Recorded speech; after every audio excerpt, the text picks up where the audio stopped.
Tigil-tigilan nyo na yung kaka-self-improvement nyo. Narinig nyo na ba yung mga ganitong video? Yung mga taong, kesyo daw, tigilan nyo na yung kaka-self-improvement. Kundi gumawa na lang kayo. Gumawa na lang daw kayo ng gumawa. Ang masasabi ko lang sa mga nagko-content nga ng ganito guys is, wala nga silang alam.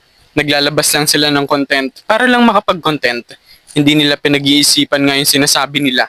Kung hindi nga in-improve ng isang tao yung skills niya, yung karunungan niya, paano siya aangat ng ganun, 'di ba?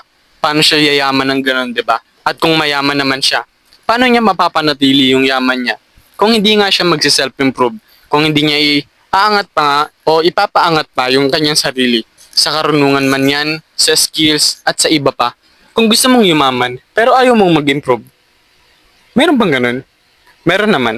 Kung nag-aantay ka lang ng taya mo sa loto, ang mga ganitong tao nga ay matatawag natin na one day millionaire. Pero hindi ko nga ito nilalahat guys.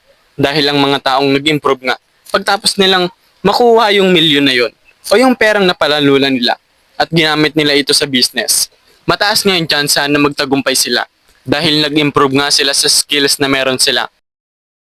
Pagtapos nilang makuha yung napalalunan nila, nag-aaral nga sila mag-invest.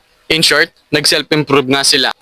At yung tanong ko sa mga to guys, nung nagsimula ba sila mag-content, magaling ba agad sila? Magaling ba agad sila magsalita? 'Di ba hindi? Pero ngayon, tingnan nyo, maganda sila magsalita.